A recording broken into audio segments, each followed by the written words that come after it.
Basic शिक्षा channel पर आपका स्वागत है। कक्षा 1 की कलरव का पाठ 2 बाग के टीचिंग प्लान के साथ मैं राजेश कुमार।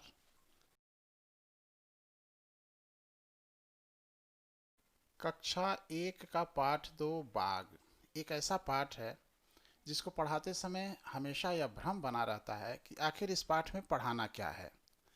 अच्छे अच्छे चित्र दिए गए हैं, एक बागीचे के दृश्य का वर्णन है और यह समझना कठिन होता है कि इससे बच्चों को क्या पढ़ाना है, क्या शिक्षा देनी है। तो हम इस पाठ की शिक्षण योजना एक नए कलेवर में आपके सामने रख रहे हैं। इससे बहुत कुछ समझने में मदद मिलेगी कि आखिर यह पाठ इन बच्चों की पुस्तक में क्यों रखा गया है और इसको हम कैसे पढ़ाएं तथा क्या पढ़ाएं। तो आइए प्रारूप देखते हैं।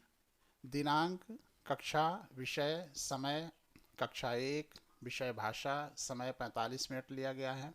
लर्निंग आउटकम, यह बच्चों के पूर्व ज्ञान से संबंधित होता है।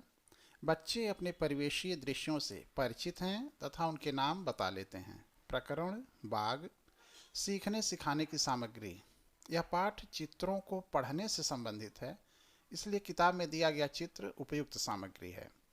सीखने सिखाने की गतिविधियाँ या प्रक्रियाएं, इसको 4 भागों में बांटते हैं। क्रम, चरण, समय, आकलन के तरीके। क्रम संख्या 1 पर शिक्षण की शुरुआत में इसके लिए 10 मिनट का समय रखा जाता है। बच्चों, किताब में दिए चित्र को देखो, यह कहाँ का चित्र है? क्या इस चित्र में दी गई चीज़ों के नाम तुम बता सकते हो? सभी बच्चे उत्साहित हैं, किताब में दिए गए चित्र को देखते हैं, पहचानते हैं तथा उसका नाम बताते हैं और उनकी इस अनुक्रिया से हम बच्चों का आकलन करते हैं। शिक्षण के दौरान इसमें हम पाठ का विस्तार करते हैं, समय का अधिकतम भाग यहाँ खर्च किया जाता है। पाठ को कैसे पढ़ाना है, शिक्षण के दौरान इसकी प्रक्रिया होती है। बच्चों से चित्र का पाठन करवाएंगे। चित्र में क्या क्या दिखाई दे रहा है, एक एक के बारे में पूछेंगे कि वे क्या कर रहे हैं, वे ऐसा क्यों कर रहे हैं।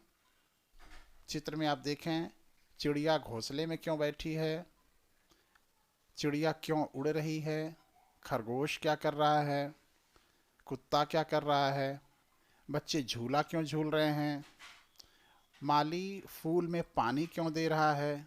इस तरह के सवाल हम बच्चों से करेंगे। अब कुछ ऐसे प्रश्न बच्चों से हम पूछते हैं जो उनको अपने जीवन से जोड़ते हैं। जैसे, पेड़ से हमें क्या क्या मिलता है, कुम्हार क्या काम करता है, तितली कैसी होती है, क्या कभी तितली पकड़े हो। इस इन प्रश्नों के उत्तर में बच्चों की जो अनुक्रिया आएगी, इससे भी बच्चों का अच्छा आकलन होगा, हम सही ढंग से आकलन कर पाएंगे। फिर इन चित्रों से संबंधित बच्चों की सोच को व्यापक करने वाले प्रश्न भी पूछे जाएंगे। जैसे, पेड़ क्यों नहीं काटना चाहिए, मिट्टी के बर्तनों से क्या लाभ है, बचपन में बहुत तितली तुम पकड़े, लेकिन अब ये बताएं कि तितली क्यों नहीं पकड़ना चाहिए, पौधों को पानी क्यों देना चाहिए। चित्र में हम देख रहे हैं, माली हजारा से फूलों की सिंचाई कर रहा है, हजारा से हम खेत की सिंचाई क्यों नहीं कर सकते, ऐसा प्रश्न बच्चों के सामने रखेंगे। और इन प्रश्नों के उत्तर बच्चों के आकलन में बहुत मदद करेंगे और हम सही आकलन बच्चों का कर पाएंगे। चित्रों को संबंधित करते हुए कुछ रचनात्मक प्रश्न भी बच्चों के सामने रखे जाएंगे। चिड़िया क्यों उड़ रही है, कठफोड़वा पेड़ पर क्या कर रहा है, झूला झूलने से क्या फ़ायदा व क्या नुकसान है, बच्चे क्या कर रहे हैं, सड़क पर क्यों नहीं खेलना चाहिए। ऐसे तमाम प्रश्न हैं जो इन चित्रों को देखकर अध्यापक बच्चों से कर सकता है। इसके अलावा हम बच्चों को बाग का अवलोकन करा सकते हैं। परिवेश में आसपास कहीं कोई बाग है तो हम बच्चों को वहाँ का भ्रमण करा सकते हैं। बाग में व्यवहारिक ढंग से दूर पास, ऊंचा नीचा, छोटा बड़ा से संबंधित प्रश्न और उन पर चर्चा कर सकते हैं।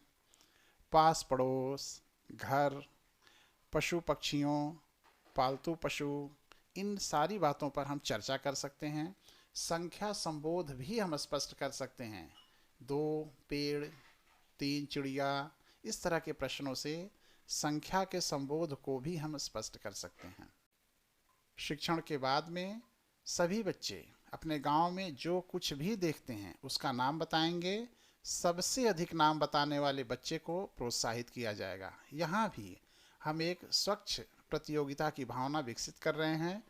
बच्चे उत्सुक होंगे और अपने परिवेश का बारीक निरीक्षण करेंगे।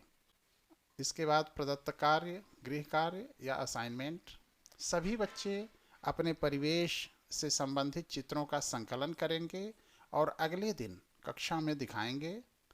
अंतिम, शिक्षक की आगामी योजना, बच्चों को परिवेश से परिचित कराएंगे तथा पर्यावरण के संदर्भ में इसके महत्व की चर्चा करेंगे। बच्चों को बाग का भ्रमण कराना, पर्यावरण से जोड़ते हुए इसके महत्व पर बच्चों से चर्चा करना, यह शिक्षक की अच्छी योजना हो सकती है।